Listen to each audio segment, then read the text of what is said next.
man made an art of the man. The new knowledge of power. My boy prayer. Knowledge is power, and power is knowledge. Break the chains and experience the knowledge. Find power in power, and truth in knowledge. Once you know, no one can take your knowledge. I read book after book, studying the power, spent hour after hour, learning black power, destroying lie after lie. For the power found self in these pages of conceptual power. I found the truth and I'm not letting go. Frederick Douglass and Booker T found power. Nat Turner found truth in his darkest hour. Mama Harriet set us free and stood for we. In these pages I found power in our history. UEP birthed the panther in me. In me, never let a fascist pig carry me, not me. Revolutionary thoughts, all I read. Normal for my soul, keep my spirit on high. Revolutionary thought is always on the rise. Yeah, it's always on the rise. Love. Knowledge is power, and power is knowledge. Break the chains and experience the knowledge. Find power in power, and truth in knowledge. Once you know, no one can take your knowledge. I read book after book, studying the power, spent hour after hour, learning black power, destroy lie after lie. For the power found self in these pages of conceptual power. Our problem was never us, our problems was them. Them being the ones who robbed and took us, kings and queens, nation builders. From stolen legacy to Anthony Browder, building institutions with black knowledge. Build black libraries for black scholars, building black minds, urban philosophy, urban black reads every one place. Black owned bookstores, we support your space. To all black authors, we give much thanks. Knowledge is power, and power is knowledge. Break the chains and experience the knowledge. Find power in power, and truth in knowledge. Once you know, no one can take your knowledge. I read book after book, studying the power, spent hour after hour, learning black power, destroy lie after lie. For the power found self in these pages of conceptual power. Our problem was never us. Our problem was never us. Our problem was never us. Ooh. Knowledge is power, our power is knowledge. Break the chains and experience the knowledge. Find power in power, and truth in knowledge. Once you know, no one can take your knowledge. The peace and love family. You just heard a track by PLM's own Baba Adisa. Man, when Baba sent me this, I said, Baba, I gotta play this. You know, I mean, he dropped so many jewels during the song. You know, he shouted out references, right? Books that you can get to elevate your mind, books that will heal your soul, books that can advance you and your family. He shouted out the names of ancestors that if you aren't familiar with them, you should get familiar with them. So peace and love, family. Welcome to another powerful discussion with your sister, Dr. Ma'at. Before I get today's discussion started, I always like to present the community with resources, okay? So make sure that you head on over to consciousingenuity.org. That is consciousingenuity.org. Let me throw the website. I want to put it on the screen as I'm saying it to you. Hold on. I didn't throw it in the back chat. Hold on. Let me put this on the screen, okay? Visit consciousingenuity.org, okay, to explore all of our youth empowerment programs. All right, we offer Conscious Ingenuity, which is a year-round STEAM program that is science, technology, engineering, art, agriculture, mathematics. That's what we focus on. And we use those fields to build character, confidence, and capabilities within our youth. All right, and that's a year-round program. Make sure that you head on over to consciousingenuity.org to explore this particular program. We also offer the virtual UACI STEM camp in partnership with the Uhuru Academy. Salute to Baba Amin and his lovely divine compliment, Mama and Koyo. This is a seasonal STEM camp. It's virtual. We have students from across the United States, okay, from New York to California, who participate in this camp. And this camp actually starts on June the 30th. It ends on July the 11th. We have 50 students this year, 50 children, 50 youth, 50 Black minds that we are going to impact literally from the U.S., from New York to California. All right. And they're going to learn about cybersecurity, artificial intelligence, machine learning, the fundamentals of coding, while also learning about our ancestors' contributions to these fields. Ashe? All right. And so I would say come here and learn more. You can, but you can't enroll your child, okay? Because registration is over. All right. Next up, we have the Asafo training camp and the Agoji training camp, which is offered in partnership with PLM, the Pan African Liberation Movement out of Baltimore. Salute to Baba Imhotep Fatiu and his lovely divine complement, Mama Ife Fatiu and the Fatiu family. All right. And so we offer these programs, okay, where we develop, character, okay, life skills. We cultivate life skills, character, cultural enrichment, all right, critical thinking, and more. All right. And slots are going fast, family. Slots are going fast. This program is going to start the last week of July. Okay. And it is in Baltimore. It is an in-person. These are in-person camps. One is an all-boy camp. One is an all-girl camp. All right. Registration is open, but registration will be closing, I think, in the next couple of weeks. And we already at 10 slots for the Agoji training camp. We actually are offering 20 slots. 10 of those are already filled. Okay. And so for the Asafo training camp, I believe that 7 or 8 boys have already signed up. And so these slots are going fast, family. So I'm not, when I put this stuff out there, it's imperative that you hop on it. Okay. So make sure that you head on over to consciousingenuity.org to take advantage of our youth empowerment programs. All right, family, I got a shout out. I see that my audience family has pulled up on me. Peace and love to Rock City, New York. I see you, family. Peace and love to Tim Jones. Tim Jones said always a good time with the family. Ashe. See, man, the Fatius, they never disappoint. I see Asafo Fatius in the building. Peace and love to you. I see our warrior Shemsu Netch is in the building. Peace and love to you. The Queen Mother Marcia Penda is in the building. Peace and love to you, Queen. And I made every word that I text you in our inbox. I'm going to see to it that your young warrior, like my little nephew, I'm going to make sure that he get a full ride, okay? I'm going to do everything that I can because you're doing a marvelous job raising your youth. And I'm grateful for you, your husband, and your family. Shout out to Nama X. Peace and love to you, Nama X. He said, peace and black love. The war is in everything we do. Ashe. He says, great, empowering song. Absolutely, man. That song, man, I hit him up. I was like, Bob, I got to play it. You know what I mean? Oh, someone said there's no sound on IG. Oh, man, hit on over here, family. My IG family that's watching. My IG family that's watching, hit on over. Someone said, can you post a link? It won't let me post a link for some reason. Let me see if I can do that. It hyperlink it. Like when you click on it, you won't be able to click on it. That's what I'm saying. So I will hold on. I'll see what I can do, Queen. She's like, hold up, send me the link and tell me if you can click on it. If not, just go to YouTube and type in Truth to Power Talk with Dr. Ma'at, and it'll pop up. All right. So I'm gonna try my best. I'll try my best to here, I'm gonna try my best. Goodness gracious. Here it is. Here's the link. Let me know, Queen. Oh, someone said on their IG is working fine. Someone said on my IG is working fine. Shout out to my IG family, man. If you hit on over to YouTube, I can show your comments in the chat. And that's the link. I don't know if you're going to be able to cut and paste it, but that is the link. But my IG family, hit on over and participate in the chat, okay, on YouTube, so I can show your your comments. Salute to the great Dr. Dennis Asar Winkler in the building. He said, blessings, Dr. Baba Imhotep in the chat family. Peace and love to you. And I saw that you spoke. I think you spoke at one of those colleges. You were the keynote speaker. And I see y'all there doing your thing, Doc. Peace and love to you, man. I see Knowledge Born Alive in the building. He said, blessed African Liberation Day. Honors to my favorite African warrior scholars, Dr. Oya Ma'at and Baba Imhotep Fatiu. Keep speaking truth to power. He said, like, share, subscribe, and donate, family. Donate, family. Oh, it says your sound is out on my IG, man. I don't know. I don't know what to do about that, brother. Henry Mars said, this is an amazing idea. Ashe. I see the great Dr. Craig Samuels in the building. He says, a BB Fahodie. Peace, Dr. Ma'at, Baba Imhotep in the chat. I see Terry Love is in the building. Peace and love to you, Terry Love. Said, peace and love, Queen. Ashe.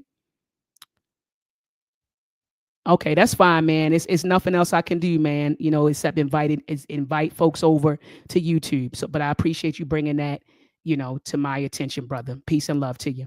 I see Mama Sherry Shabazz is in the building. She said, peace and blessings.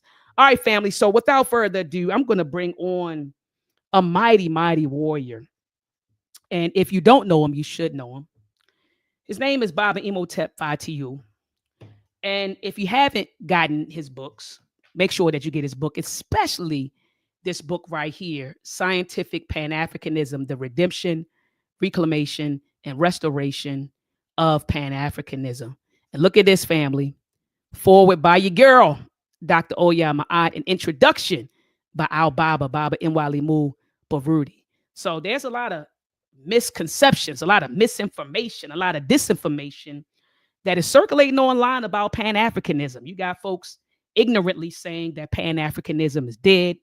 You have people saying that Pan-Africanism is it wasn't reciprocal. It's not reciprocal. You know, we started the idea of Pan-Africanism, but it's never been reciprocal. We've never. That's one thing. Another thing that people are saying is that it's no longer beneficial in 2025.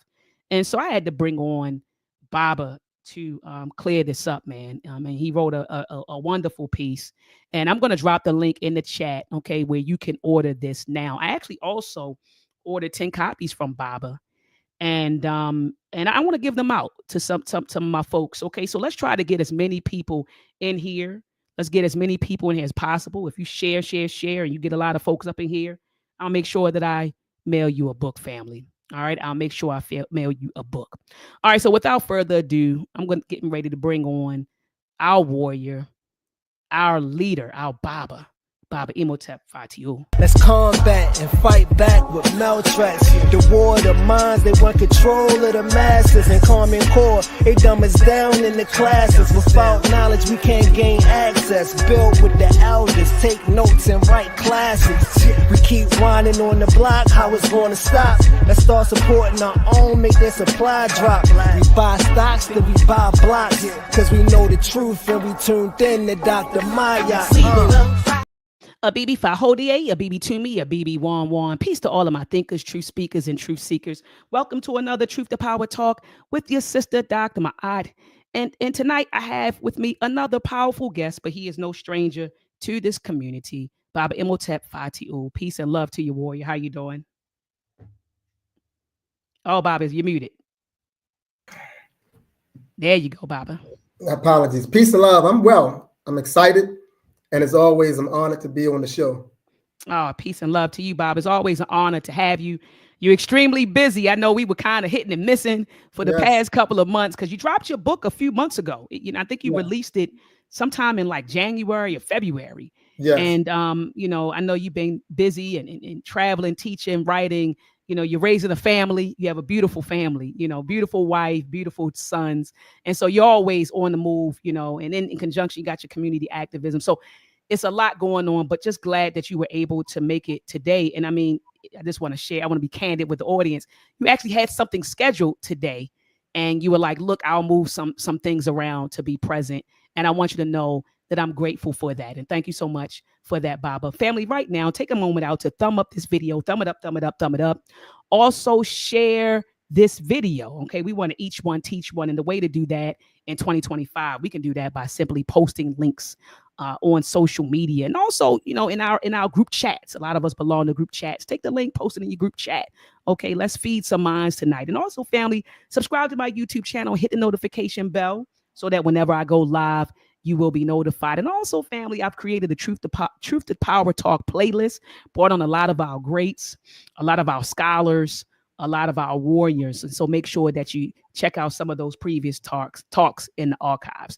Baba, before we jump into Pan-Africanism, there's a few things I wanted to kind of pick your brain about. And I love picking your brain, especially when I call you on the telephone, Baba, because it's always, I tell folks, I said, man, every time I engage you, like it's not a moment when I haven't engaged you that I didn't walk away feeling motivated, feeling affirmed, and also learning something new.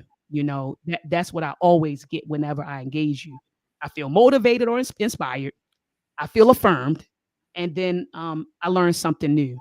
And so I love picking your brain about certain things. So we've been inundated with this whole narrative now. The mainstream media is spreading this narrative about 59 South Africans. They're calling them Afrikaners, which I do take offense to. But anyway, they're saying it's 59 Afrikaners that are fleeing to America, and they're saying they're fleeing a white genocide, right?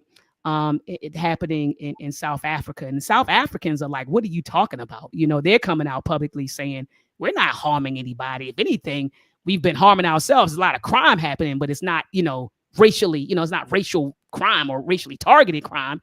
It's just crime happening in South Africa. And then so the South African president recently came over here, Baba, and sat down with Trump.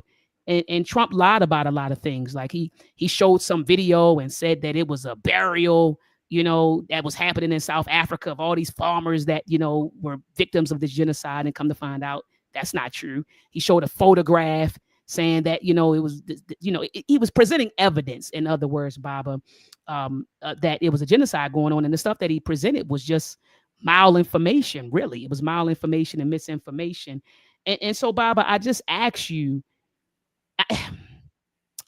Baba, what do you think the purpose is of them spreading this false narrative that it's a genocide happening in a white genocide happening in South Africa? Like, what do you think the purpose of this is? So the first thing I would say is, like, I'm not familiar with the story, but to your question, yes, in terms of purpose, one of the ways in which people who set out to dominate other people are able to effectuate that and sustain it is through psychological warfare. And part of psychological warfare is disinformation. And disinformation is the intentional dissemination of information that's inaccurate about a situation to disorientate a population of people. So purpose is always, in this context, the purpose is always linked to psychological warfare, because the end result is the exploitation and the robbery of other people. And then exploitation in this context would be us. So it's about, how do we keep us disorganized and disoriented, and how do we keep others thinking incorrect about who we are? See, one of the things that's not talked about a lot is that one of the things Europeans did, I think Dr. Clark talked about it, but he used a different term, so I'm not going to use his term. He said one of the great achievements of the European was they colonized the information, right? That's Dr. Clark. I like to speak about it this way. I think one of those great successes of white people was their ability to export a false narrative to the world about Black people. So I think the narrative that they was able to disseminate throughout the world created a perception of us in the eyes of everybody else. So the purpose to create this false narrative is consistent with that. How do we create a narrative that maintains the demonization of Black people so others can see them as being demons, to justify whatever horrific acts that we want to exact against those people? It's in alignment with that. Beautiful, Baba. I think, I agree 1,000% with what you're saying, because I'm like, it's a purpose, like you said. What is that purpose? Like you said, the continued domination of South African people, and to justify going in there. Yeah, we're backing. You know, it's a genocide going in there. They're using it to justify, like you said, going in there, you know, aggressively. And so, Baba, I agree with you 1,000%. And then also, Baba, right now we're seeing with this administration, the erasure, or the attempted erasure of Black history. And so recently I was informed that at the Smithsonian, at the African American Museum of History and Culture, right, by the Smithsonian down in DC, Yes. I was recently informed that Trump signed some executive order in which he stated that his objective was to bring truth and sanity to American history. And so with that order, they're asking that certain museums take down, certain exhibits, pertaining to civil rights and slavery. I was told that, Queen Mother Harriet Tubman, her hymns were removed. The Narrative of a Slave by, Frederick Douglass, his stuff got removed. It's just different things, different artifacts that were at the museum. Now, the museum came out and said that they did not remove these things because of the executive order, but you got J.D. Vance, who's sitting on the board, and I don't know why he's on the board of the Smithsonian African American Museum, but anyway, he's on the board, and so the museum is coming out saying, well, no, we didn't remove these things because of Trump's executive order. But Baba, what are your thoughts about them attempting to erase Black history? What do you think the purpose is? Again, going back to purpose, and I think it's kind of in line with what you just said, but what are your thoughts about their attempt to erase our history? The first thing I would say is that to answer the question, it's consistent with what they've always done. They've always attempted to eradicate the history of Black people. To be an oppressor, that's one of your ongoing charges, is to stomp out the history of the people that you seek to dominate. Because history is power. There's a power in history. When people organically know who they are and understand where they've come from, that in and of itself gives people power to not go for any trash. But when people don't know who they are or where they've come from, you're more likely to subject yourself to and submit to trash. So to perpetuate the destruction of Black people on all levels, it's important to ensure that Black people never find out who they are. So if I have to do that from the executive office, that's what I'll do. If I have to do it from the school systems, that's what I'll have to do. If I have to do it from putting out an executive order to take it out of libraries, then that's what I'll do. If we have to rewrite it and write them out, then that's what I'll do. Because our task is to ensure that they never know who they are. Because we need them in whatever the capacity it may be. Some people say they don't need us no more. They try and get rid of us. No, they need us, because if we are completely exterminated, then they're going to fight and kill themselves. Because they are nothing but a bunch of warring people. You know what I'm saying? So even to prevent from them destroying themselves, they need a buffer. They need a punching bag, a perpetual punching bag, a perpetual stepping mat.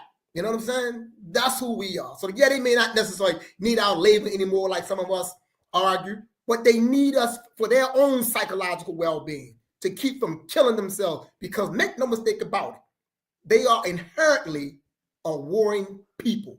If they don't got nobody else to war upon, they're going to war upon themselves. And history has shown that. Like history has literally has shown what you're saying. Like you ain't making it up. He ain't making it up, family. History has literally has shown what he's saying. And Bob, a lot of folks were, and this is still, in connection with the erasure of Black history. A lot of folks were celebrating this week or the week before when the Nordaway plantation was burnt down. They said it was a plantation, and it was actually built by over 150 enslaved Africans, and it caught fire and burned down. They said, I was told that they changed this plantation into some sort of like resort. First it was a museum, then they changed it into a resort. People were getting married on the plantation. But a lot of Black folks were on social media. They like, burn it down. The ancestors are rejoicing right now. And I don't know, maybe I just have an unpopular opinion, Baba, but I didn't like the fact that it was burned down. I like the stuff still in my face. Like I want the history to be there. Like even with different schools, you know how they're changing the names of schools that were named after Confederate generals, and they're taking statues down and they're renaming holidays. I want them to keep, for me, and like I said, Bob, this may be an unpopular opinion, keep it up there, because I want to preserve that history. I don't want people to forget what they have done, what the Civil War was about. I don't want that erasure. So when the plantation burnt down, I can understand why Black folks were rejoicing. I would have rejoiced if we would have burned it down back then. Not I think that it was built in 1859. Not almost 200 years later. Now we're rejoicing that it's being burnt down. I would like that type of history to be preserved. You get what I'm saying, Baba? Because I don't want us to ever forget. I would use Columbus Day as an opportunity to educate the youth in my family about who Columbus was, right?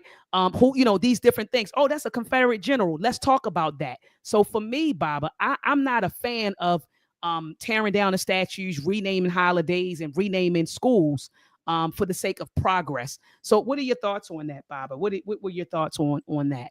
Or if you're familiar with the story. No, I'm not familiar with the burning, but I understand the point that you are making.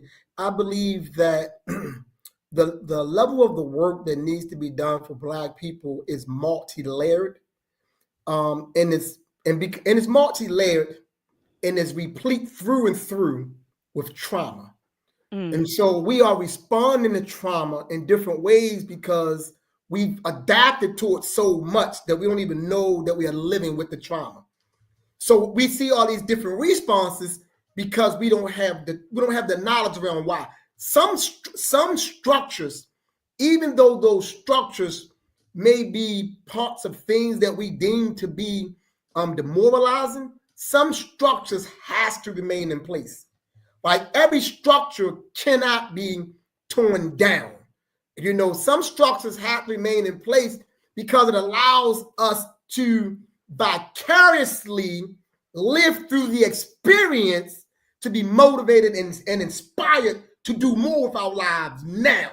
Because if structures are ripped down, then you can be kind of wooed to sleep in a false sense of security, right? We need some structures to remain as reminders, and also so we can see and get an idea of what others have went through. Because if you don't have a concept of what it is, then you can't have a true appreciation for it. And that's the reason why we say things like, "Oh, we not our ancestors." That's because we got a misunderstanding of who our ancestors were. That's right. But that statement, I understand what you are attempting to say, but at the core of that statement is disrespect.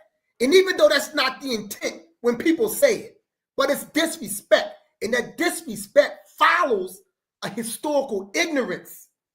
See, there's a historical ignorance that's birthing that type of disrespect because our ancestors were not who you think they were when you make such a statement. You know what I'm saying? So some structures got to remain. They need to be there. Yeah, no doubt, Bob. And I just had a conversation with my cousin. Shout out to Malika. She was saying that. She said I had a person in my family, Bob, who said, we ain't our ancestors. And I was like, no, cuz we actually are. And I sent her a video that I did about a few years ago on I'm Not My Ancestors. And she hit me back and she was like, dang, cuz I that came from a place of ignorance. She was like, I'll never say it again. I'm gonna make that adjustment.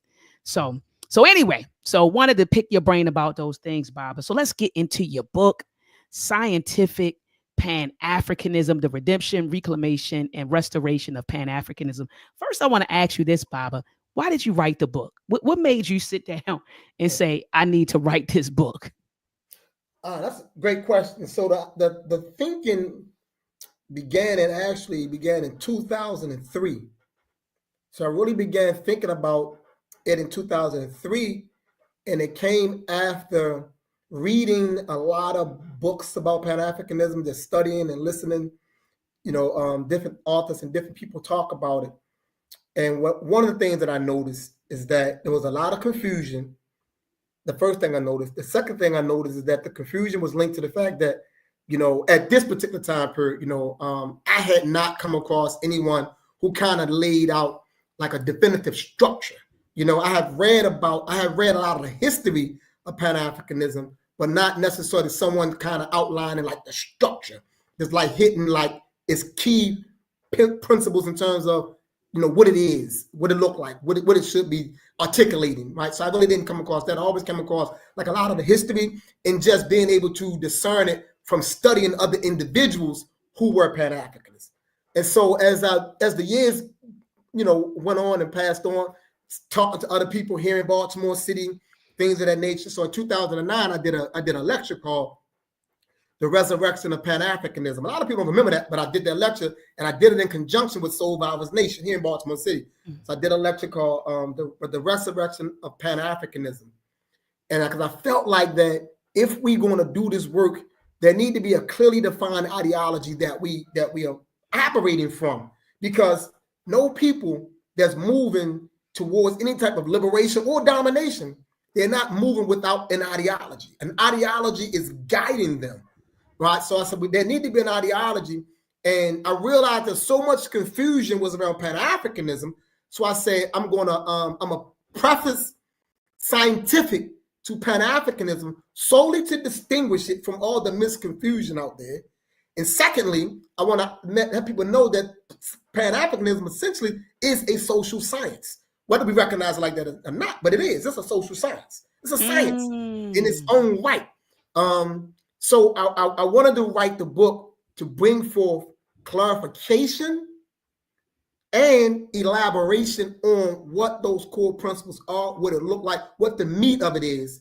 And I wanted to clear up, the one thing I wanted to clear up is that Pan-Africanism is more than what many people began to define as being just an objective. And most people say the objective, it's just an objective. It's just, the unification of Africa, you know what I'm saying? Which is a fundamental feature of it, but that's not the totality of it. Like Pan-Africanism in and of itself is a total ideology. So I wanted to write the book to clarify that. And I wanted to utilize certain points in history by those individuals who articulated Pan-Africanism in the very beginning stages of it, to use some of what they were saying to make the case that it's ideological. So that's what the book was about. Okay, and so Baba, do me this. For some people who were watching, and like, I remember you and I were having a conversation on the phone, and you said if you ask 10 different people to define Pan-Africanism, you'll get 10 different definitions. So how do you define Pan-Africanism? Some people just say, "Oh, Pan is all Africa," and they just kind of give you this general definition. So how would you define it in words? That's actually a great question. And it's funny because the book is the definitional outline of it, because it's something that can't really be defined succinctly, because that's how our confusions come, because we got this broad thing, and then we struggle with this English language to put it in these small tidbits, right? But for the purpose of this discussion and for your question, but I want everyone to know that the book is the definitional layout of what it is. So to fully understand it, read through the book. Now, for the purpose of your question, I would say Pan-Africanism it would be the systematic and organized thought process that drives us to seek the unification of African people throughout the world on the basis of our shared ideology in terms of our Africanity, on our shared conditions, on our shared history, right? So Pan-Africanism, it starts from the premise that African people are one people throughout the world, and they share the same basic conditions. And on the basis of those conditions, these African people should be striving to be unified in such a way that they can bring about the sovereignty of African people worldwide. Essentially, Pan-Africanism is about, the upliftment and the advancement of the African world.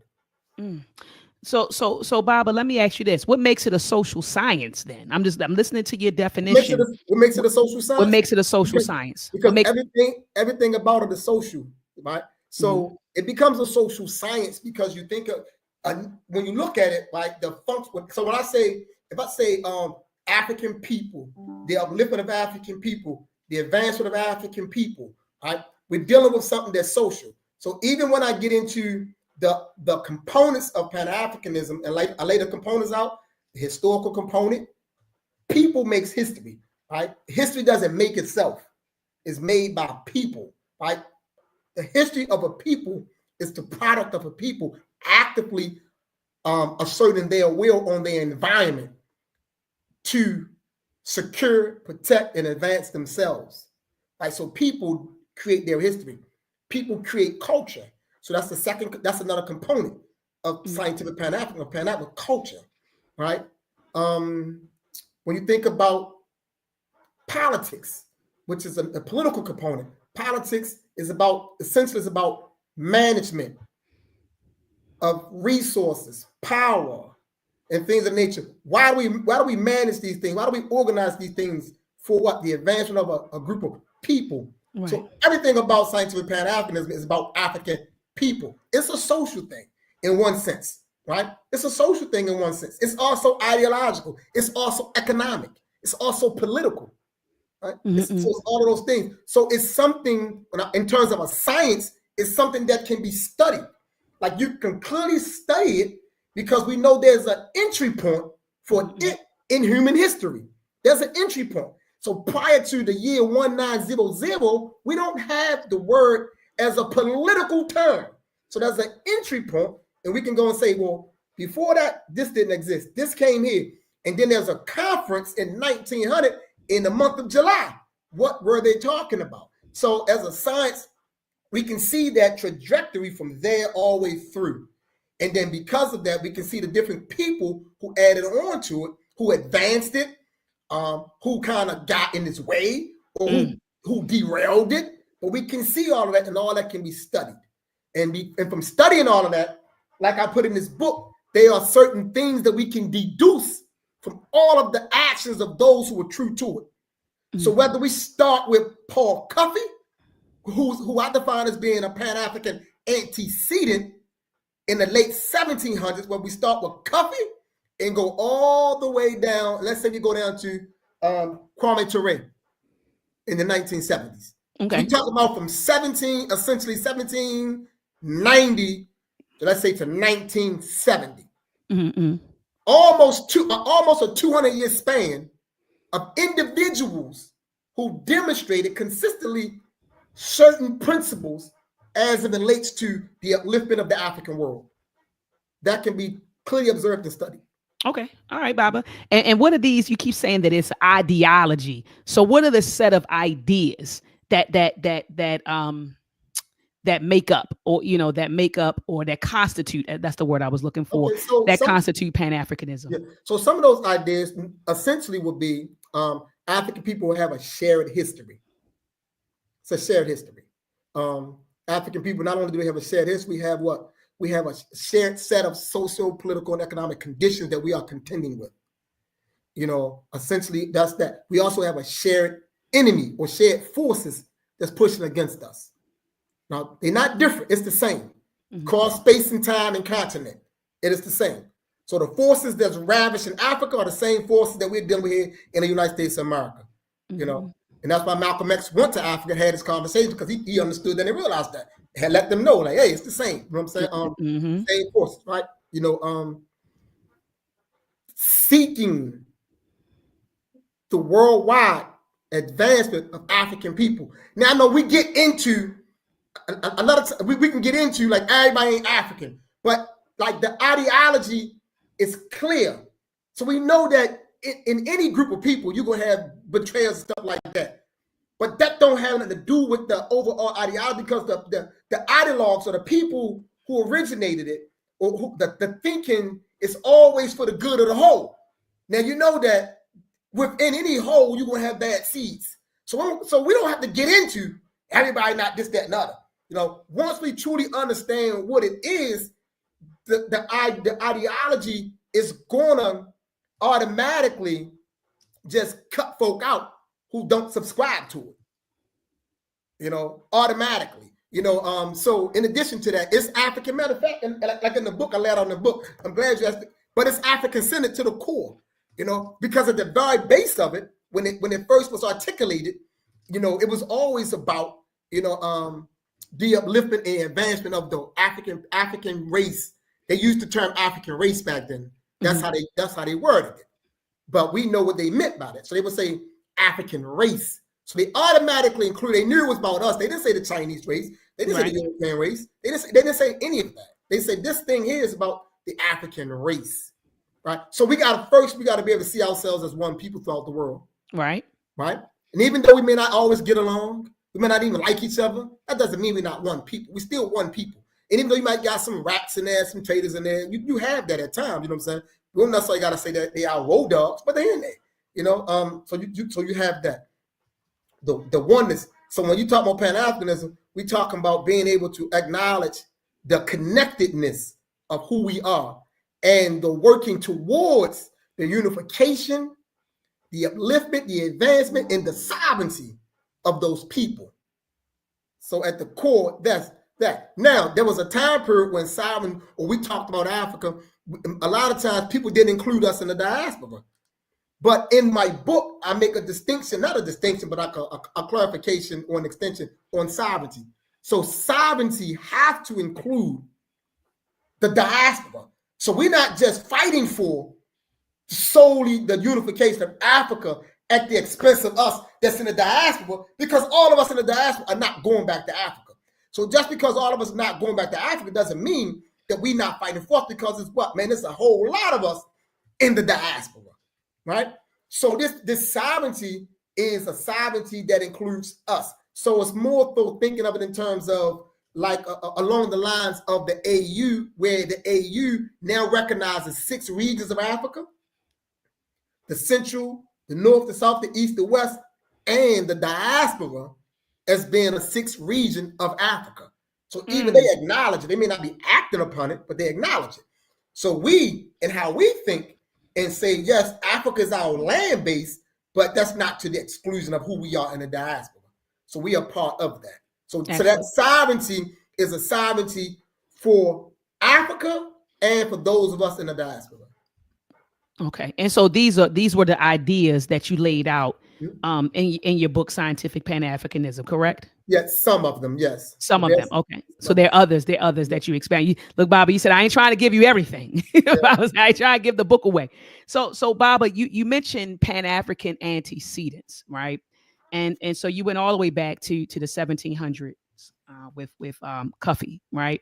Yeah. And you were saying that so he espoused what we would call Pan-Africanism back then in the 1700s. When did it actually become the term, Pan-Africanism? So you had these Pan-African antecedents who came along and espoused these ideas. When did you begin to hear the term Pan-Africanism? So we really begin to hear the term in the true sense of the word, in the popular sense of the word. You really get that in the year 1900. Okay. You get that through Sylvester Williams and his organization, the African Association, which was the principal organization responsible for the Pan-African Conference. And that conference happened in July in the year 1900. And it was called the Pan-African Conference. And it was there and after there that we pretty much get Pan-Africanism as a solidified political concept. And that became a part of the Black liberation lexicon, but what I like to think of and what I like to do is talk about what I define as being antecedents. And I got the term antecedent. The only other person I heard use the term antecedent was Dr. John Henry Clark. Okay. I read an essay that he wrote. I think I read it probably like 20 years ago. And in that essay, he was talking about, Pan-African antecedents, but he didn't go through like a list of people like what I did. He was just talking about trying to help us to understand that before Pan-Africanism as we know it emerged, there were people who expressed the same type of sentiments. They didn't use the term Pan-Africanism because the term didn't exist. Right. They had sentiments and they had the same type of aspirations, which is a growing thing. So what I do in my book is I list 10 people who I call or define as being antecedents, because I believe that these 10 individuals and what they were doing and some of their ideals, and some of their principles and their sentiments were consistent with what came to be known as Pan-Africanism. So I do that to demonstrate the ideological roots of Pan-Africanism. So we can see like there's roots there. It didn't just come out of a void. It's coming out of a set of ideals and a type of thinking that was already generated. Case in point, like when Henry Sylvester Williams came to the United States of America, he came during a time period when one of the strongest Black voices, and where he came at was Henry McNeill Turner. There's no way that he can be in the United States of America at this time period in the area of Henry McNeill Turner with his bold Black voice talking about the need for a Black nation, Black immigration, Black this, Black that, a Black God, Black this, race patriotism. There's no way he didn't hear any of that. No way. There's no way he came and missed that. It's an impossibility. Right. So you're going to run across this. You're going to run across, individuals, even during this time period, you're going to run across Booker T. Washington and some of the things that he was saying then, on a down low, because these are the people. Because even Sylvester Williams, he consulted with Booker T. Washington. Booker T. Washington was supposed to attend the first Pan-African Conference, but he just didn't. Right? He helped fund it. He helped fund, correct? Correct, Baba? Yeah, he helped fund it. He put money to it. So when you got this history, you can see where, this stuff begins to bud from. When you can see that when you understand it, when you take your time and when you look and pay attention, and we're not quoting our feelings. Right. We're just looking and reading and studying. And then the deeper you go, you'll realize that Henry Sylvester Williams also ran into a Black woman in Africa. You know what I'm saying? I mean, when he was in Europe, she was from South Africa. Alice Kinloch, he ran into her. She was an activist. She was pushing, liberation for Black people. She was in Europe protesting against the mistreatment of African people in South Africa. So he runs across her and he's like, whoa, man, she's interesting. She on point, she on fire. I like what she's talking about. He talks to her and she helps to broaden his thinking around it. And then she go on and help create, him and her created the African Association, which once again started the first Pan-African Conference. She was a part of that. You know what I'm saying? So when you're studying it correctly and you're seeing these people, you can see that Pan-Africanism, it did not come out of a void. It came out of there's a legacy. There's a legacy of Black people thinking about the unification and the advancement of African people throughout the world. Even if you read David Walker's Appeal, if you read it and look at the title, he said to the Black people or the colored people of the world. Come on, Baba, teach. He said teach, of the world. Teach. But particularly to those here in the United States of America. But he had a world vision.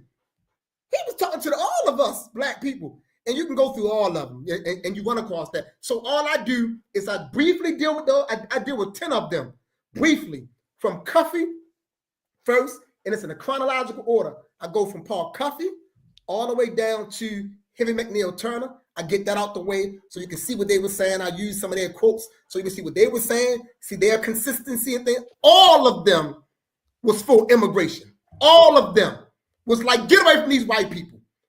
We talk about from Cuffey all the way down to McNeill Turner. And McNeill Turner died in 1915. And Paul Cuffey was around in the late 1700s. We talk about that long time period. And everybody in between said, listen, we got to get away from these white people. We need our own. All of them was pushing Pan-African sentiments. So I laid that out real good first and foremost. And then I go into the grounding of Pan-Africanism. I get into some of the grounding principles of it to let you know what the initial thinkers were thinking when they said, let's do the Pan-African Conference. What did they think? What was their agendas? And I put that there. And Baba, correct me if I'm wrong. The first Pan-African Conference, was that in London or Paris? Well, it was London, correct? Yes, it was in London. It was London. I'm going over there in July. I can't wait to be right there, Baba, just to touch it. We're going to shout out to Baba Anthony T. Browder. I'm going with him over there. And we're supposed to be going to the site of where they had held the first Pan-African conference, I believe. And I believe that was in London. And so, yeah, Baba, so let me ask you this, and not even ask you. One thing I noticed in your book, and shout out to the family that's coming in. You know, we like 80 strong right now, family. I'm going to start giving out the books when it's, give me 100 folks. Give me 100 folks in the building, and you're going to see Dr. Mott go buck wild giving out books, okay? And I already see people putting in there, in the comment section, put me up too, Dr. Mott. Let's get some more folks in here. Give me 30 more people in here and you got it. Baba, I noticed in this text, not only did you talk about the men who helped shape Pan-Africanism, you talk about the females, Baba. Yes. You know, like a lot of times, and just being candid, it seems like when we talk about the work, we hear about the men. You know, and Professor James Small and I, we always have these conversations. We've had them privately and publicly. You always hear about what the men did, and you rarely hear about the women. You know, and Professor James Small, you know, when he talks, he said, yeah, you know, you hear about Garvey, Marcus Garvey, but they never talk to you about Henrietta Vinton Davis. He said the sister in Baltimore.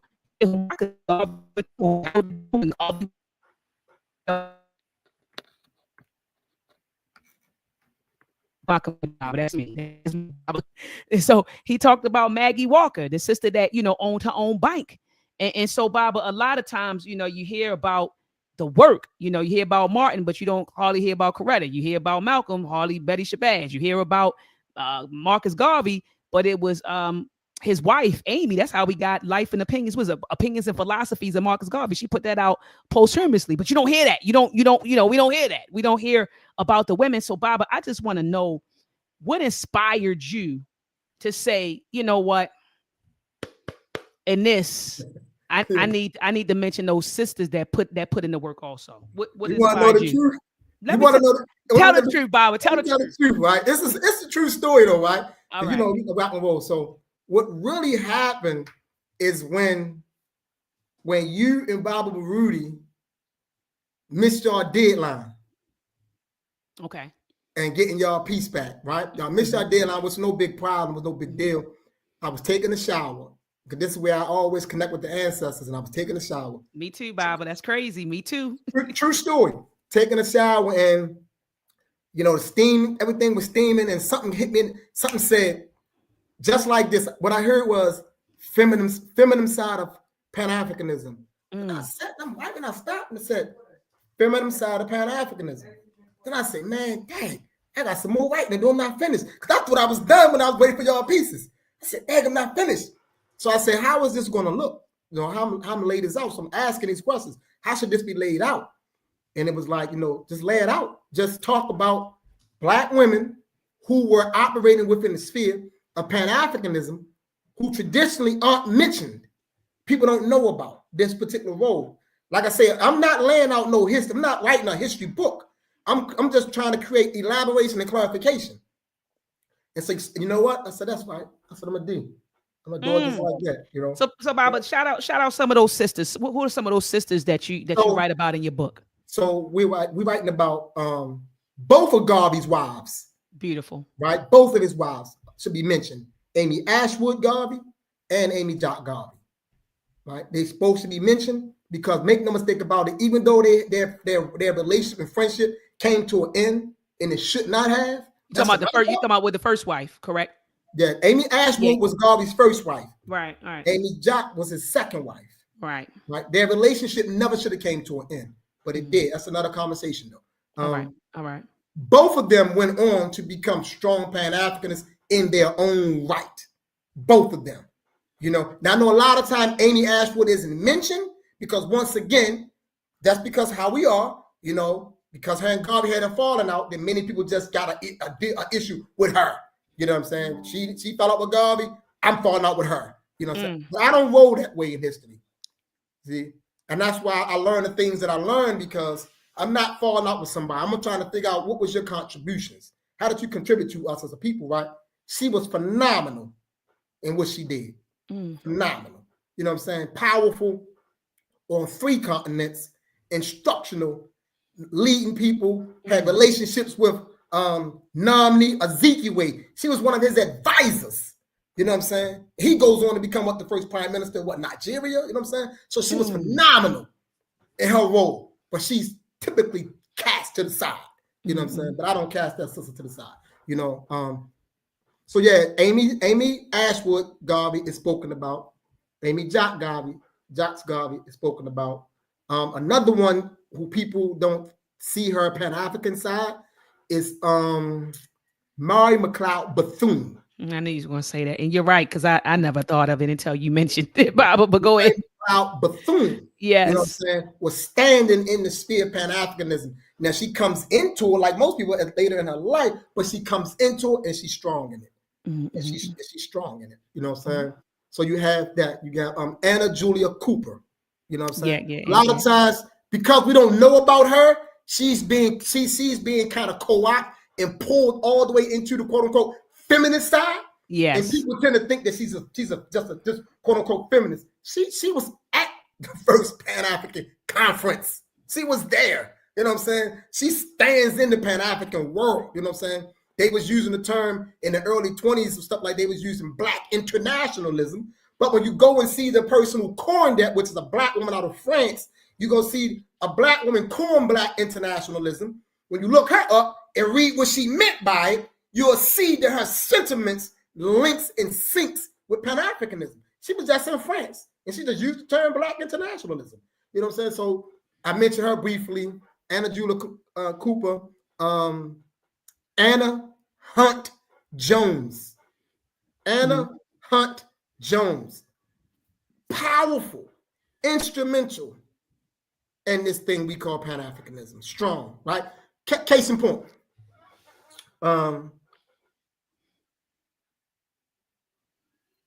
She was at the first Pan-African conference, Anna Hunt Jones. She delivered a paper, and her paper was about the individuality of the races, preserving the individuality of the races. You know why? She was so visionary. She saw the destruction of integration. She knew that if we integrated, we gave up our individuality as a race, it was going to have harmful effects upon us. And we're talking about in the year 1900, before we even used the term integration. She's delivering a paper at the Pan-African Conference on that. She's talking about. I'm listening, Bob. I'm in my zone. I'm listening. Bob, I'm listening. Bob, let me ask Bob, let me ask you this. Why did they make this shift from conference? Because I think it was like one Pan-African conference, correct? Like one, it was one or two. And then they moved it from conference to then they started saying congresses. Remember, like it was just like, I think one Pan-African conference, and then it moved to congresses. Like no, what was the... So that's a great point. It's not that it moved to that. That's just what, so that's I'm glad you brought that up. So the conference was organized by the African Association, which is Henry Sylvester Williams' organization. That was organized in 1900. So the Pan-African Congress, the first one, is in the year 1919. That's Du Bois. Right, that's Du Bois. So that's why it's two different folks. And so with the conference, it was like one or two of them, correct? Yeah, it was only one conference. It was only one conference. Gotcha. Only one conference. You know, and the thing is, and that's why, like on the back of this book, on the back of my book, because there wasn't space to put it inside the book. And what I said is that I said for many people, many Black people, when they think about Pan-Africanism, they think about W. Du Bois. Although an exceptional Black intellectual who had dealings with Pan-Africanism, W. Du Bois is not the face of Pan-Africanism. However, Du Bois was instrumental in keeping the ideal of Pan-Africanism alive by launching the Pan-African Congresses. You know what I'm saying? So because most people can't go before those Congresses, most people associate Pan-Africanism solely with Du Bois. And because Du Bois had these integrationist leanings, that's why people got an issue with Pan-Africanism, because they think it's Du Bois. Right. It's not Du Bois. It predates Du Bois.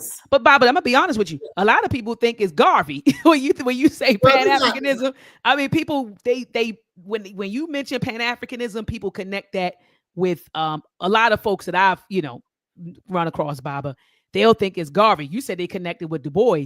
But a lot of folks that I've run across, they connect that with Garvey. You say Pan-Africanism, they think it's Garvey. And I'm like, no. This was going on, way before Garvey. You see what I'm saying, Baba? Mm-hmm. So you got people that does that as well, that think that, and then you have a branch of the UNIA people who don't even think Garvey was. They don't even put Garvey in the same boat as Pan-Africanism, because once again, Garvey and Du Bois had their issue. That's true. To them, Du Bois was representing Pan-Africanism, so they feel like Pan-Africanism was anti-Garveyism. So you got that that's going on too. So that's why I felt the need to just write the book, to just create the clarification and let people know Du Bois is not the face of Pan-Africanism. And yes, he was instrumental in keeping the idea alive. He organized what?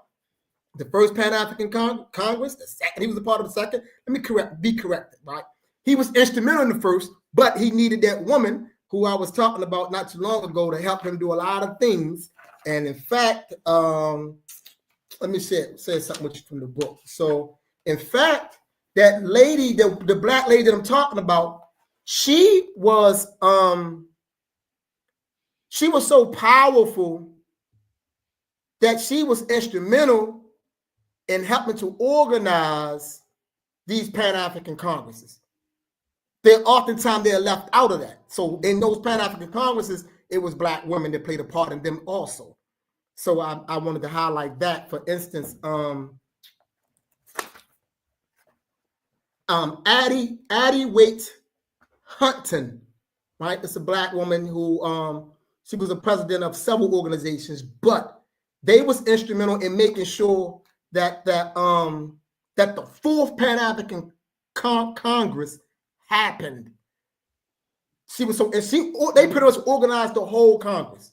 A black woman, so that's more so what it's about, understanding like how black women was instrumental in this area, and not just at the congresses, but in the whole Pan-African sphere. I'm talking about the intellectual and radical and political sphere of what it means to be a Pan-Africanist. And most of those women used the term Black internationalism, and they talked about, the emancipation of the race. They phrased it that way in that time period. We talking about the early 1900s, right? So they used that type of language, So it's very important that we understand all of that. Yeah, and I want to say this to the brother Ronnie in the building, Ronnie Thomas. He said, we're always getting off on the most important thing is freedom, no matter whose face is on it. We need to stop this thing between black man and woman. I want to say this, Ronnie, wrong platform. We don't do that over here. And we it's about balance, and it's about giving people their just due. So it's not this wrong platform. You see what I'm saying, family? This the wrong platform. It's not about getting off on, the most important thing is freedom, and it doesn't matter whose face. It's about giving people their just due. So there were women who were instrumental in shaping Pan-Africanism, and those women should be included. I mean, that's what it's about. And I love Baba's remark. He said one of the biggest errors we make when documenting our story is the Eurocentric way we erase the contributions and impact of black women. And he said, "Great job, Baba." So it's not about that. It's not about, like you said, I agree that freedom is what's most important, but it's about giving people their just due. And if those women were instrumental in shaping Pan-Africanism, then their contributions should be included and not ignored. Okay, but we don't do the gender wars over here. That's wrong platform. Bob, I don't know if you wanted to add to that, or if you want me to close out my last question. No, I will add to that. The only thing I would add is that's still, when we respond that way, that's still linked to, like I said earlier on, like all the traumas that we've been through, because oftentimes we're not listening clearly to what is being said. Like we hear something, and it's a trigger go off. The trigger is the trauma, and so there's a response, and we can't see it, because if you systematically ignore a segment of society, that's harm that's being done to that segment of society. Now, when you put it inside the race, when you say you got a race, so if there's a systematic process that ignores a segment of a race of people, right? That's harm. And what I say in my book, I do speak to that, because I make the clarification. I say, because true Pan-Africanists are not going to leave black women out, but revisionist scholars and reductionist intellectuals who have taken it upon themselves to write most of the history will do that. They will do that. So yes, we do have revisionist scholars who want to revise history, and we have reductionist intellectuals who want to reduce it to what they want it to be. And in doing so, attempt to do what? Silence and erase the black woman's role. Why? Because the society is a society that honors the white man. You know what I'm saying? So it's like man becomes the dominant image in all things, right? So therefore, we got to make sure that, you know, the women is held down, right? So in the book, I say it's even. That's why I elevate Alex Kinlock, because for years when we talk about the beginning of Pan-Africanism, everybody say him and Sylvester Williams, everybody, right? But I wanted to elevate and say, yeah, that's great. Yeah, he most definitely was instrumental, but he wasn't by himself, you know. That part, Baba. So I want to elevate Alex Kinlock because she was there, you know. And it's not about saying, well, she did this, he did that. It's not neither he or there. And that's what I say in my book. It's about equal balance, because when we see how we move and we notice and we really look, we're going to see we moving with the power of each other. Case in point, there is no way Du Bois could have did what he did with the first Congress in Paris. Du Bois not no fluent. He didn't speak fluent French. He wasn't fluent in French. So right, who was doing all the talking for him, right? Right. A black woman. Ida Hunt Gibbs. Look her up. Teach Baba. Ida Hunt Gibbs is the one who was instrumental at facilitating Du Bois's ability to communicate, I think, with the prime minister of Paris to make this thing happen. It was her. She was the primary person. She was the one that was doing all the communicating and talking, because she was fluent in French, because her and her husband were already international in their travels. So she had already traveled internationally, and what she noticed is that black people are oppressed wherever they at in the world. So that's how she stepped into the Pan-African sphere, because of that. She noticed it. Well, her husband, like, damn, everywhere we go, we see us at the bottom of the rug. And it bothered that sister. You know what I'm saying? So when it's time to do the Pan-African Congress in 1919, she on it. And she was a part of the first Pan-African Congress, 1919, the second, third, and the fourth. She was in all of them. She was part of all of them. You know, a black woman.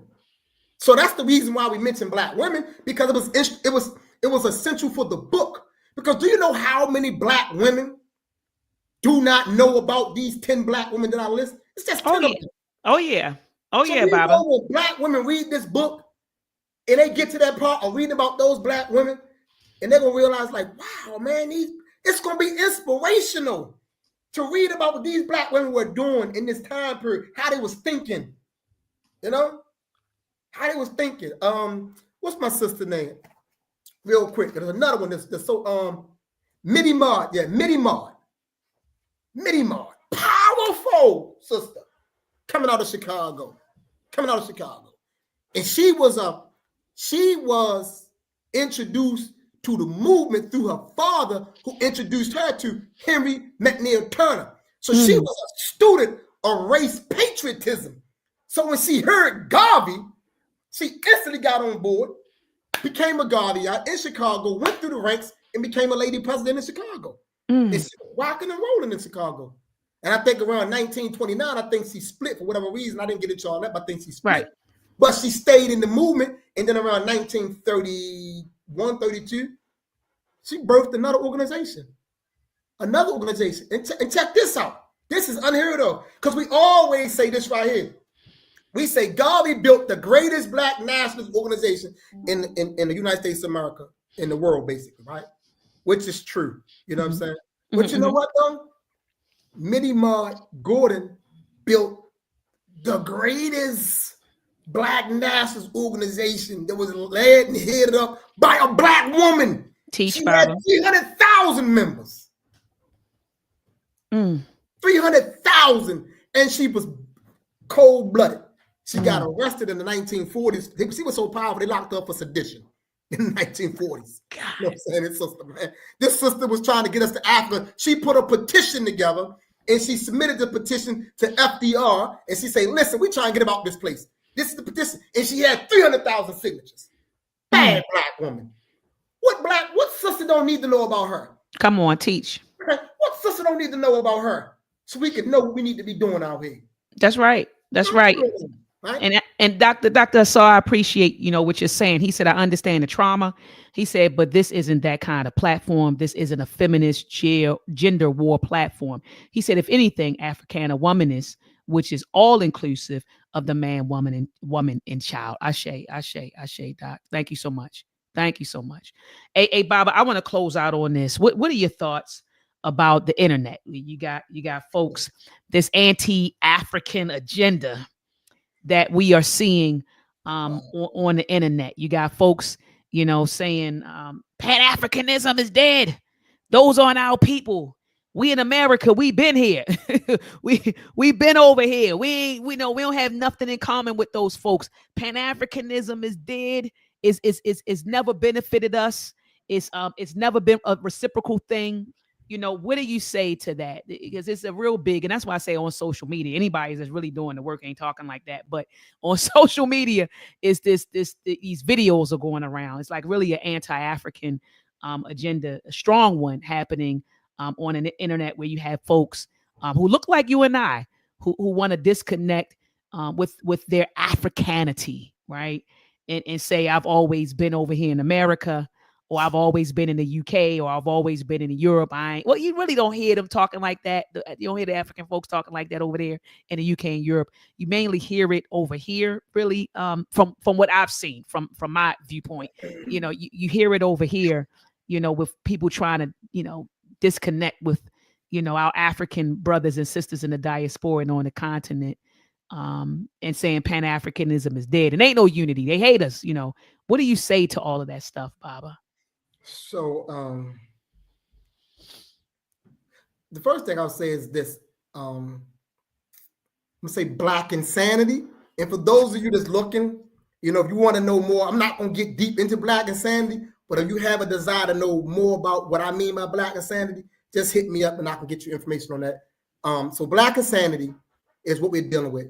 And the feature of Black insanity particularly is the feature that has disorientated our thinking.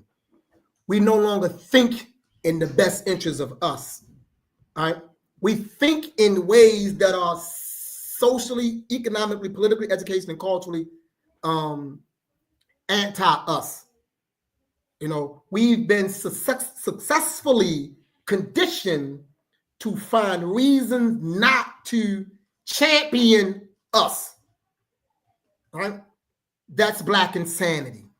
And part of that is we typically use terms like self-hatred and stuff like that, but a lot of times it's hard to get a person to understand the self-hatred because, it's complex. So I think it's easier to get to the insanity, right? And for me, insanity is very simple, right?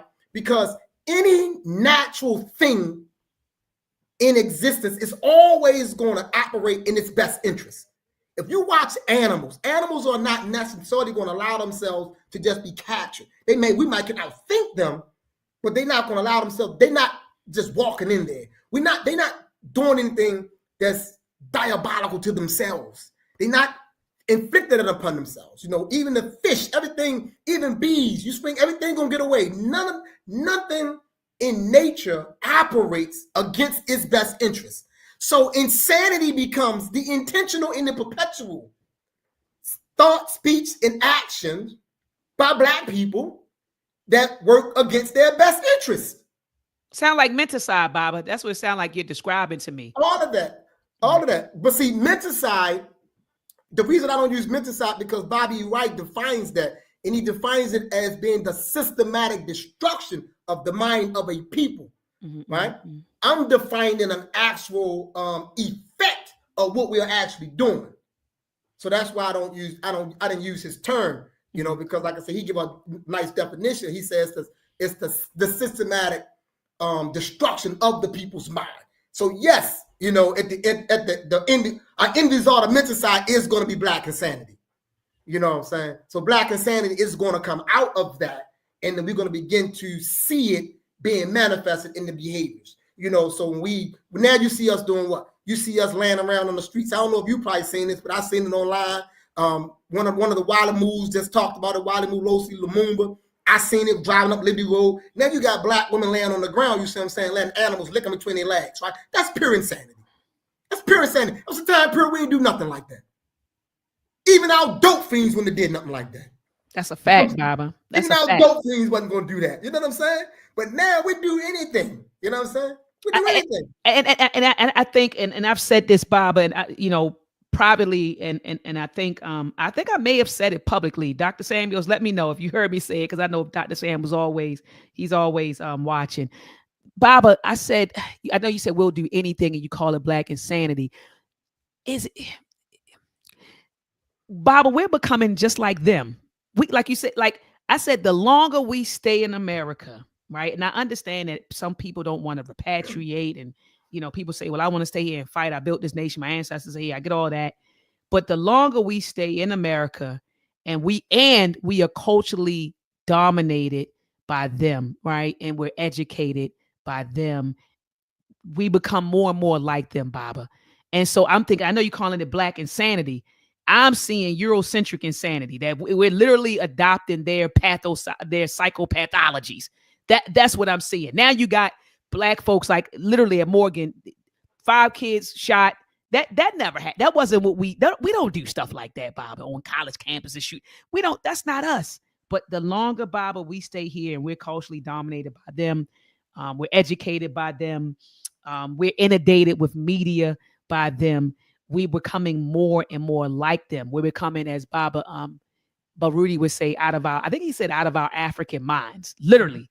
And being out of your African mind is becoming insane. And so I just wanted to add that tidbit, Baba, that I believe that I wholeheartedly believe that Black insanity is what we're experiencing. And Baba, you got to write another book. I know I keep saying, I know you like, let's promote this one. I'm thinking about the Black insanity book right now, Baba. You know, I can't wait. I hope that you do consider writing a book about Black insanity. Family, before you get out of here, make sure that you thumb up the video, thumb it up, thumb it up, thumb it up.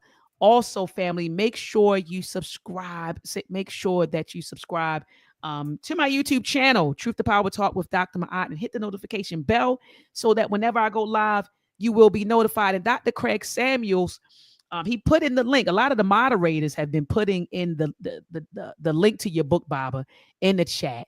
Family, click on the book right now. Dr. Craig Samuels, please drop the link right now. Okay, I want everybody to click on this link. Grab this book now, family. Grab this book now. Click on the link. Grab it right now. Okay. Dr. Craig Samuels says, yes, Doc, you made those statements a few times. Thank you, Dr. Samuels. Yeah, man, we becoming just like them, just becoming black-skinned Europeans, man. And it's bananas.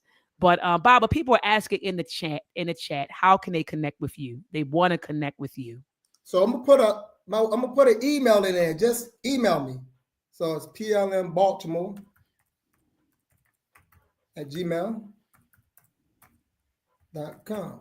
So that plmbaltimore@gmail.com. So all right, I'm gonna put it on the screen, Baba. Yep. And Dr. Samuels is putting in the link to his book, family. Click it on now. I know Sister Marcia Pender said, give me 2 books.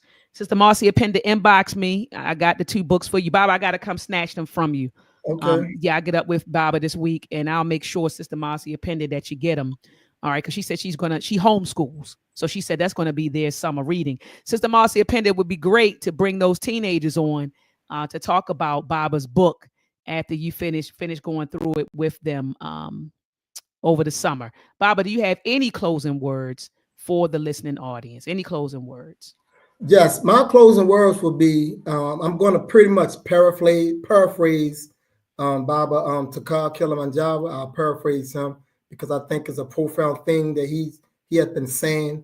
I know since I began to see him posting it, it's been about probably like 10 years now.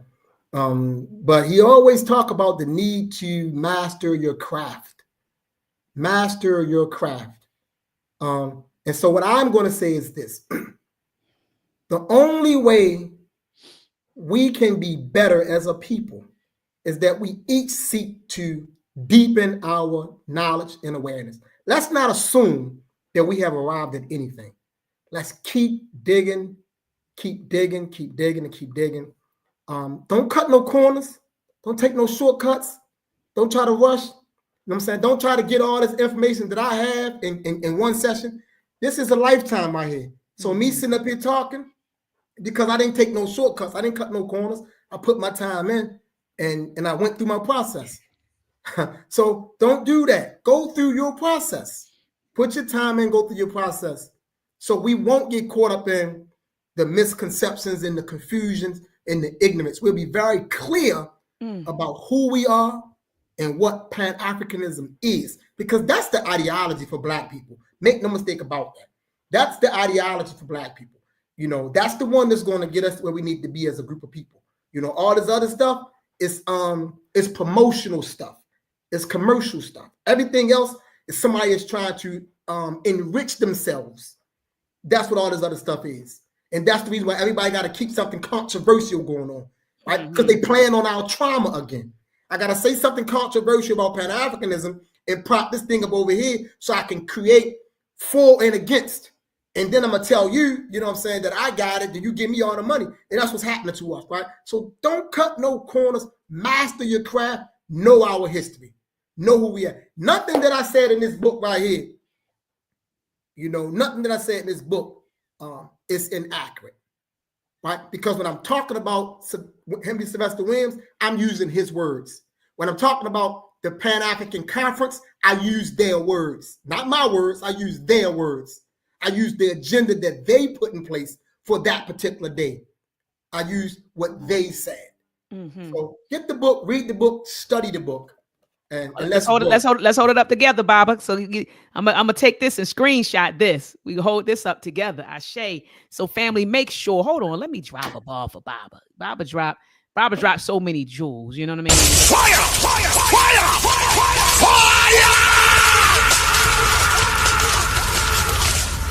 Family. Click on that link. Dr. Craig Samuels put the link to Baba's book. Click it. Click on the link. And also, family, hit me up. Let me put my email address in here. All right. Make sure you all hit me up at dr.maat.msu@gmail.com. Okay. And if you hit me up, if I have some more copies to give you, I'll make sure that you have one. I only have 10. 2 are already gone, right? So that's 8 more. I'm going to drop the link in the chat. We'll drop the email in the chat. Even on IG, I see my IG family is in the building. IG family, head on over to YouTube. Subscribe to Truth to Power Talk with your sister, Dr. Ma'at. Baba, someone said in the chat they feel like they just attended a college class. I think it was Sister Marcia Pender. She said, I feel like I just attended a college seminar. Absolutely, Mama. That's what we do over here. That's what we do over here. This is the real high level thinking platforms. No shot at 19 keys. This is the real high level thinking platform over here. And Dr. Craig Samuel said, yes. Dr. Takai Kilimanjaro says that regularly perfect your craft, take no shortcut. And Bob, it's funny listening to you say that because shout out to Mr. Andre Lewis over at Morgan State School of Engineering. That's what he often tells the students. You got to master your craft. You can't take engineering and you can't take shortcuts to becoming an engineer. You got to put your hands on it. So I told you, Baba, when you come through and you speak, it's all in alignment. It's all in alignment. So again, Baba, thank you so much for taking time out of your busy schedule to be with us this evening. Family, thank you. I want to thank everybody who showed up, showed out, you commented, you subscribed, or you shared this discussion. So I want to thank you, right? Because you didn't have to be here tonight, but you were. And so I thank you for your minds. All right, Baba, you already said your closing words. So you out of there? You gone or? You got, One last thing. I felt it, Baba. I felt it. It's something I shared today at the Kimoyo School Africana, right? With the young people. And I'm going to share this, and this for everybody. This even for you. This is for you. This is for me. It's for everybody. All right. So we come to the world in a unique vessel, and we call that vessel the human body. The human body houses our essence. So our essence travels in the human body.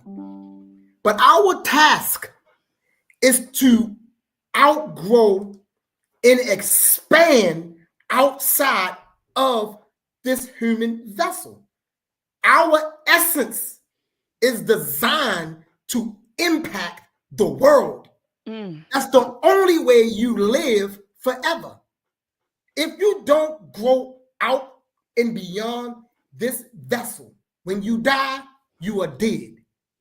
If you can manage to understand how to grow out your essence beyond the physical vessel, when you die, you live. No, Baba, that's powerful.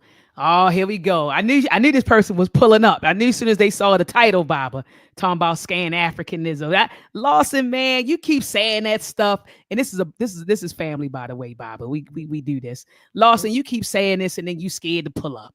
Baba and I have been talking about Pan-Africanism for a whole 90 minutes, and you come at the 11th hour wanting to talk trash. Talk trash next Sunday at 7 p.m. Eastern Standard Time. I want you to click the link. Click the link and cross the line, Lawson. Click the link and cross the line next Sunday at 7 p.m. Eastern Standard Time. Hit me up, Lawson, at dr.maat.msu@gmail.com so we can set up a time for you to come on. Baba, that was very, very profound. Thank you so much. A BB Fahodie to you, Baba. All right, family, make sure you heard from Baba. You heard from our great Baba. Family, get his book. And I'm not just saying it. I got it. And I grabbed 10 copies. All right. So the first person who contacts me at dr.maat, I'm going to put it in there again, dr.maat.msu@gmail.com. I'm going to put it on the screen so you see it, family. The first set of people, okay, who contact me, I'll send you the book. Matter of fact, Lawson, I need to send you the book since you're talking about Pan-Africanism. You don't even know what you're talking about. All right. It's coming from a place of ignorance. No, matter of fact, I want you to pull up so I can beat you up with the book. All right. I'm going to beat you up with the information on the book. And then I'll send you the book. All right. After I beat you down with the book. Okay. After I beat you down with the book. Hold on. What did he say? What Lawson talking about? Tell that to the Africans fleeing to Africa and drove. See, that don't have nothing to do with Pan-Africanism. You don't even see Lawson. See Lawson. Come back next week. I'm going to read Baba Imhotep's whole book again. I'm going to read it again, and I'll beat you up next week at 7 p.m. Eastern Standard Time, and then I'm going to send you a copy. And I'm dead serious, Lawson. My email address, family, is in the chat. All right. I see my IG families in the building. Make sure that you take a screenshot of my email address. The first people to hit me up for a book, I'm going to make sure you have one, except for you, Lawson. You ain't getting one. Except for you, Lawson. You ain't getting one. I'm going to beat you up with the information in the book, and then I'm going to mail you a free copy. So, family, I only have 7 copies because I'm going to put one up for Lawson, okay? I'm going to put one up for Lawson. So make sure that you hit me up at dr.maat.msu@gmail.com. Somebody keeps saying, I want to connect with Baba Imhotep. He dropped his email address, family, in the chat. Where is it? He dropped it. I'm going to put it on the screen. Here it is. You keep saying, I want to hook up with him. There it is right there. plmbaltimore@gmail.com. plmbaltimore@gmail.com. plmbaltimore@gmail.com. That's his email address. All right. I see the sister right here. She said, I need a copy of that book. Sounds very compelling. Much reverence and respect. You got it, sis. Just email me and just say, Doc, I need a copy of the book. All right. And I got you. All right. Hit up Bob at plmbaltimore@gmail.com. Folks keep saying, I want to connect with him. He put his email address in here 50 times. No, it wasn't 50 times. I over-exaggerate, but he did. Here it is right here, family. plmbaltimore@gmail.com. All right. And make sure you click that link. All right. We don't want to just be trying to get free books, man. Brother, we got to support people with our resources. Everybody want to get a free book. Click the link. All right. Click the link and grab the book. All right, family. And make sure that you pull up on me. That's what the young folks say. Make sure that you pull up next Sunday at 7 p.m. Eastern Standard Time. Before you get out of here, family, the only thing I want you to do is make sure that you share this discussion. Share this discussion. Share this discussion. All right. I lied. I said it was one thing. Share the discussion and also head on over to consciousingenuity.org to get your child enrolled in our youth empowerment programs. And if you missed the beginning of this discussion, I showed you all of the youth empowerment programs at the beginning of this discussion. So make sure that you double back. All right, family, have a blessed Memorial Day. And for those who say, I don't celebrate that, Dr. Mind, I ain't celebrating it. Memorial Day was founded by Black people. So have a blessed Memorial Day. Peace and Black excellence. Riders out the darts of the plan. We'll store that Let me know in the chat if you hear the sound. The new knowledge of power. My boy prayer. Knowledge is power, and power is knowledge. Break the chains and experience the knowledge. Find power in power, and truth in knowledge. Once you know, no one can take your knowledge. I read book after book, studying the power, spent hour after hour, learning black power, destroying lie after lie. For the power found self in these pages of conceptual power. I found the truth and I'm not letting go. Frederick Douglass and Booker T found power. Nat Turner found truth in his darkest hour. Mama Harriet set us free and stood for we. In these pages I found power in our history. UEP birthed the Panther in me. In me, never let a fascist pig carry me, not me. Revolutionary thoughts, all I read. Normal for my soul, keep my spirit on high. Revolutionary thought is always on the rise. Yeah, is always on the rise. Love. Knowledge is power, and power is knowledge. Break the chains and experience the knowledge. Find power in power, and truth in knowledge. Once you know, no one can take your knowledge. I read book after book, studying the power, spent hour after hour, learning black power, destroyed lie after lie. For the power found self in these pages of conceptual power. Our problem was never us, our problems was them. Them being the ones who robbed and took us, kings and queens, nation builders. From stolen legacy to Anthony Browder, building institutions with black knowledge. Build black libraries for black scholars, building black minds, urban philosophy, urban black reads every one place. Black owned bookstores, we support your space. To all black authors, we give much thanks. Knowledge is power, and power is knowledge. Break the chains and experience the knowledge. Find power in power, and truth in knowledge. Once you know, no one can take your knowledge. I read book after book, studying the power, spent hour after hour, learning black power, destroyed lie after lie. For the power found self in these pages of conceptual power. Our problem was never us. Our problem was never us. Our problem was never us. Knowledge is power, our power is knowledge. Break the chains and experience the knowledge. Find power in power, and truth in knowledge. Once you know, no one can take your knowledge.